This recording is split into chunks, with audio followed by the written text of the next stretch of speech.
So welcome back again to this training session of how to become a sales superstar. We have started looking at it last week, no, 2 weeks before. Now we are continuing with it. This is inspired. This is part 2 of becoming a sales superstar, and it is inspired by a training series by Brian Tracy.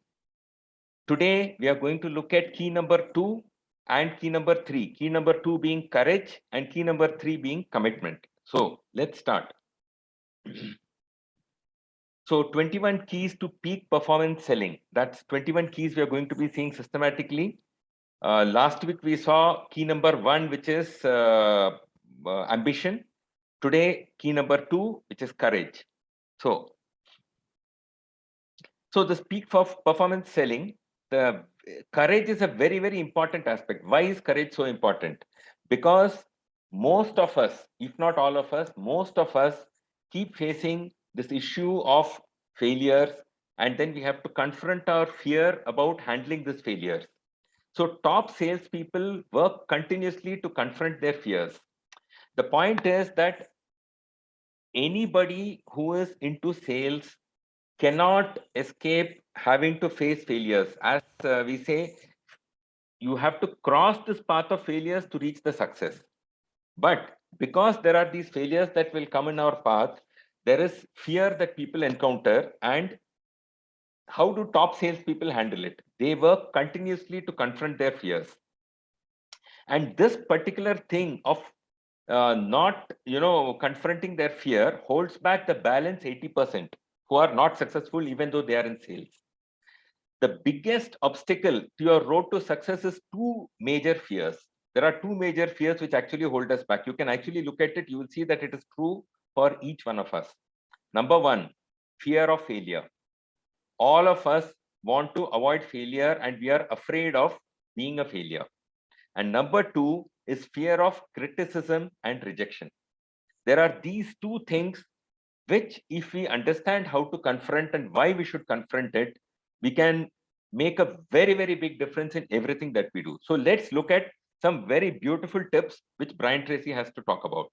So remember, the two major fears that we confront is fear of failure and fear of criticism or rejection. Now the interesting thing is this: it is not failure or rejection that is actually holding us back.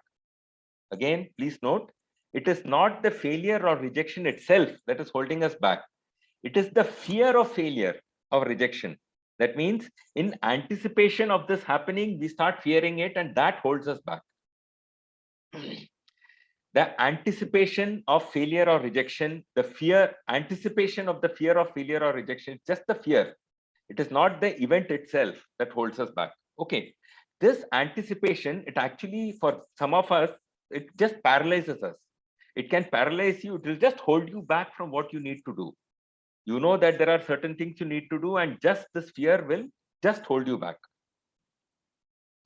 So here is what Brian Tracy learned as a young salesperson. This is a fantastic insight that Brian Tracy got. What is that insight? The insight is that everyone is afraid. You see, we keep thinking that we are the only one who is afraid. We are the only one having fear. The fact is, everyone is experiencing fear. Everyone is afraid. Okay.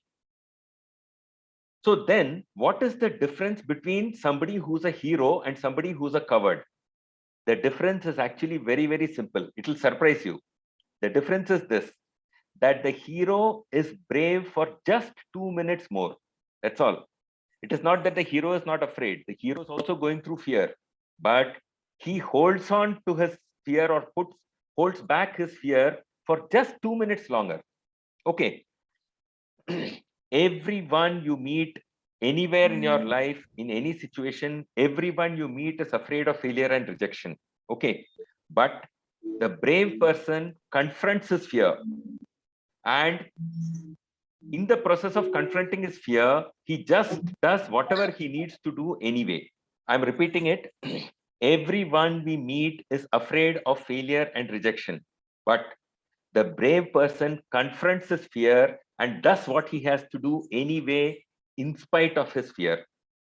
That's the basic difference between somebody who's a hero and somebody who's a coward.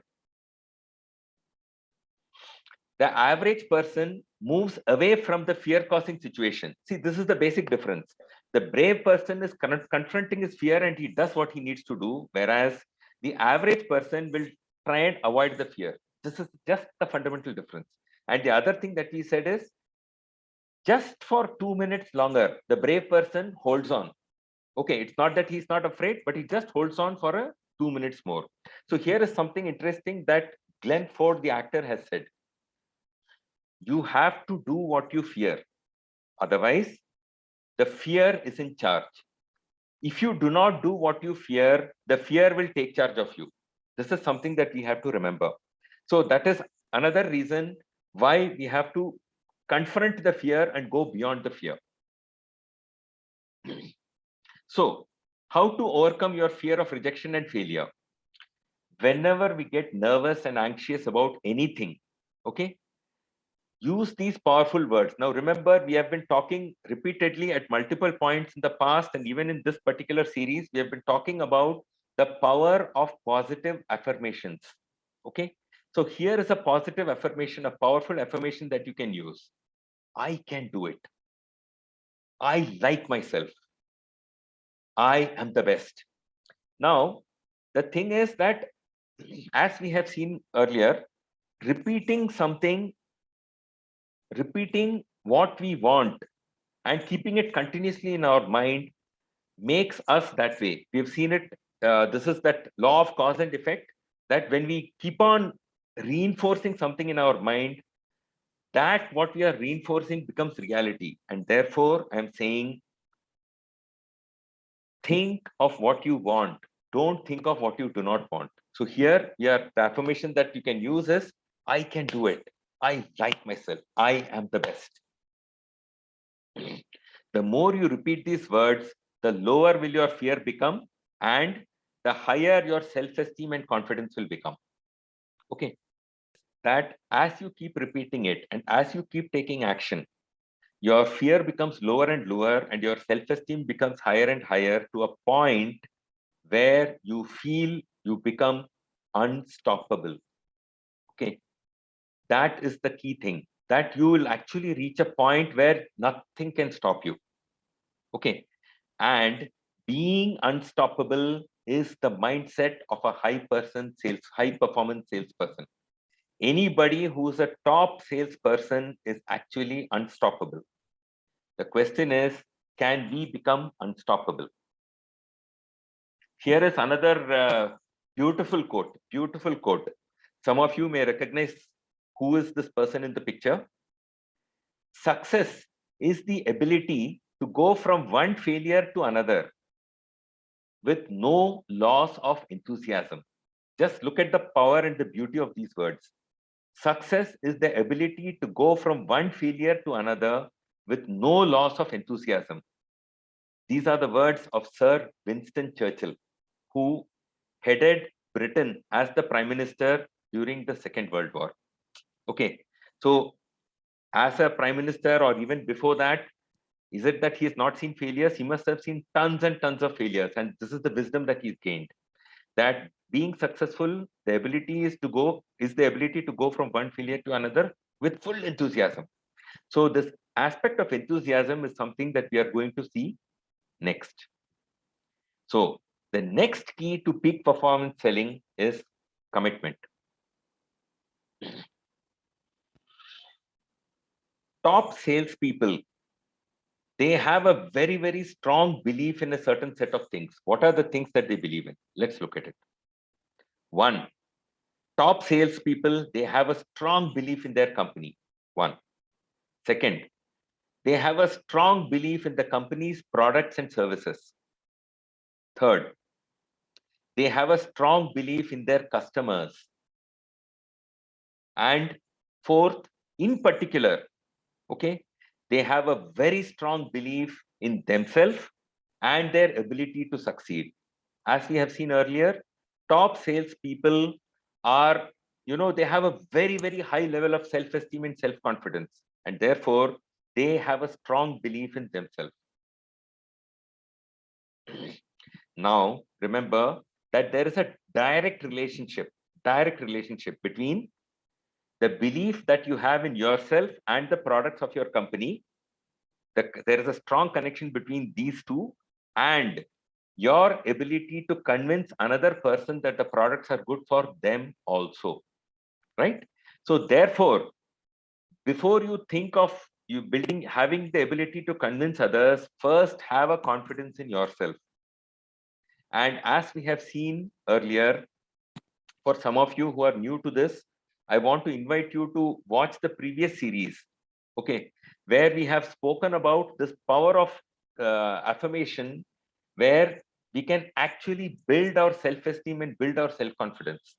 Okay, there are some very, very simple and powerful techniques to do that. So once you understand that, you can actually build your self-esteem, build your confidence, and also build the confidence in the products of the company. Now, how do, in our case, specific to us, how do we build confidence in the products? Number one way to build confidence in the products is by us using the products ourselves. Okay, us, when I say us, it need not be me myself, though in my case I have used it, and in my own experience, it's been so fantastic. But it need not be by myself. It's my immediate family, my near and dear, and just using it for like one bottle or 1 month doesn't show the result.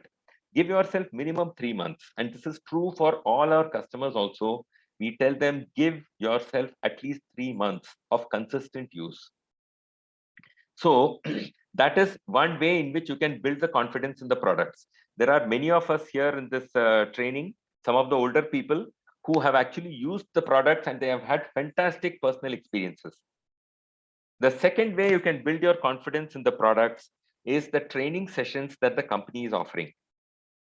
So every Wednesday, there is a training session called Know Your Product. I want to invite all of you to attend consistently at least 3 or 4 sessions so that you have a full in-depth experience of what is the company's stand on the products, what is the basis on which the products have been developed, what are the testing protocols they are using. All these insights you will get when you attend that particular training. It happens every Wednesday in multiple languages. You can choose the language of your choice. The links are there in our WhatsApp group. You will get the link. Now, there is another training specific to eye care, which is coming up from tomorrow onwards by the doctor, that is Dr. Shreyas, who's he's what shall I say? He's trained in surgery through Ayurveda. Okay, so BAMS is his degree. So he's going to be conducting a training tomorrow evening at 6:30 in English. Day after tomorrow, the same training is happening in Hindi. And next week, end of next week, it is happening in Telugu and Tamil. So I will be sharing the link. I want to invite all of you to kindly take this opportunity and please join this training. The link will be coming in the WhatsApp group.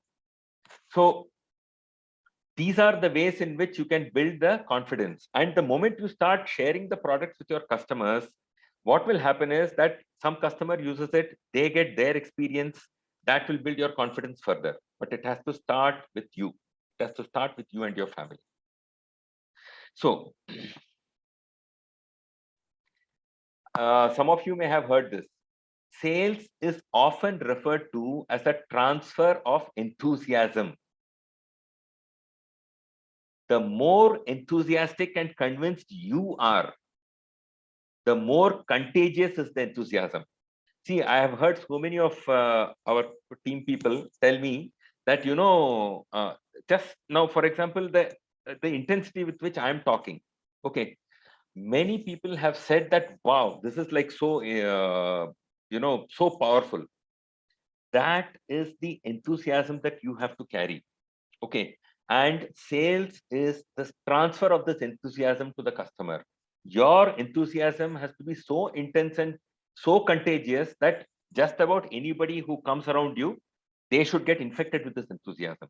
Okay. So the more contagious the enthusiasm, the more likely is that the customer will get infected by your enthusiasm. And when that happens, the more likely is the customer to take action. So remember that enthusiasm is a very, very key aspect for anybody who is into sales. I would say enthusiasm is a key aspect for everybody in every walk of life. In our life, to the extent to which we are enthusiastic, to that extent, people will just simply love us.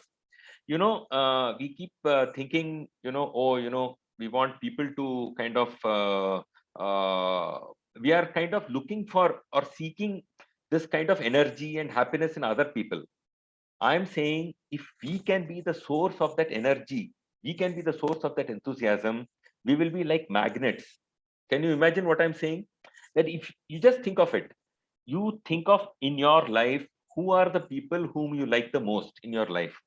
You will find that almost all of them will be people who are just bursting with life, who are so enthusiastic, who are so cheerful. These are the people whom you will automatically like. You will automatically want to spend time with them. Just think of it. Given a choice, would you spend time with somebody who is enthusiastic and cheerful? Or would you spend time with somebody who's always morose, who's sad, who's complaining? Just think of it honestly, right? Obvious answer is, given a choice, we would not want to be around somebody who's always complaining, always unhappy, always sad. Correct? If that is so, then the secret is that we become like that. Can we be in a way that we are bursting with that enthusiasm so that we become the source of that energy for people around us, right? So sales is this transfer of enthusiasm, and the more enthusiastic and convinced you are, the more contagious is the enthusiasm, and the more likely the customer will get infected, and therefore they will take action, right? So remember that as far as sales is concerned, enthusiasm is a very key aspect. Next, caring is a critical element in successful selling. They have said these words. They don't care how much you know until they know how much you care. As far as your customer goes, one key aspect is that how much do you care about your customer is a very, very key aspect. And when the customer senses that you are caring about them, honestly caring about them, the way they will respond to you is completely different. And how does that work? The more you love your work, the more committed you are to the company and the products that you are representing. In our case, our Indus Viva products, the natural tendency is that we will automatically and naturally, honestly care about our customers, right? See, when you just think of it, when you are in a very, very cheerful mood, when you are completely bursting with energy, automatically all the people around us are such wonderful people for us. We don't have any problem with anybody. So remember that the more, that's why this whole self-esteem, the self-confidence are all so important. Not just with this business, with just dealing with your life. It's so important. Because if you're that way, people around you will simply fall in love with you. Okay. So automatically our nature will become that we honestly care about the customer, and we care about helping them making a good buying decision. Remember, we are trying to help the customer make a good buying decision. The next key component we will look at that point, you will understand this particular aspect. We are going to look at it in depth. But remember this much for now, that when we honestly care for our customer, we will also be automatically helping them make a good buying decision. We are not just simply trying to somehow sell something to somebody. No, we want to offer things to people, and whatever works for them, that is what we want to offer. I have had situations where sometimes I tell people that, look, I don't think this will work for you. You can give it a shot, but it may not work. I tell them, because based on my evaluation, I think that it may not really benefit them, or it could benefit, it could not benefit. We don't know, right? We have to be honest about it. That will happen only when you care for your customer. So caring is a very, very critical element. Now, since you become what you think about most of the time, you've seen this again, keep repeating to yourself, I love my work. I love my work. Again, another positive reinforcement, right? All top salespeople like themselves and they love their work. If you want to all the aspects we are talking about now are things about how top salespeople work. And what we are saying, just replicate what the top salespeople work and you will see the results. That's it. So we are just trying to duplicate what the best salespeople in the world do. And all top salespeople really like themselves and they really love their work. And when this happens, remember that the customer can feel it. When this intensity, I'm sure you appreciate what I'm saying. Like right now, it's possible that because this whole energy that I am exuding, you will be feeling it. You will feel, wow, there is so much of energy. Same way, when you are enthusiastic, when you genuinely care, the customer will feel it. Okay. And therefore, the result is the customer will want to buy from you and buy from you again and recommend you to their family and friends. You just see the power of this, that just having a commitment towards yourself, to the products, to the company, and to the customer. When you have this, when you are enthusiastic about everything, when you genuinely care, the customer feels it, and the net result is he will buy from you, again, and he will recommend you to their family and friends. This is the power of commitment. I want to leave you today with a beautiful quote. The customer is the most important visitor to our premises. This is in the context of a shop, but it is equally relevant for us in today's context. The customer is the most important visitor on our premises. He is not dependent on us. We are dependent on him. He is not an interruption to our work. He is the purpose of our work. Who has said this? Mahatma Gandhi. Okay. So please remember these beautiful words. And with this, I'm concluding today's session. It will be continued again. Thank you very much. And I hope you liked it.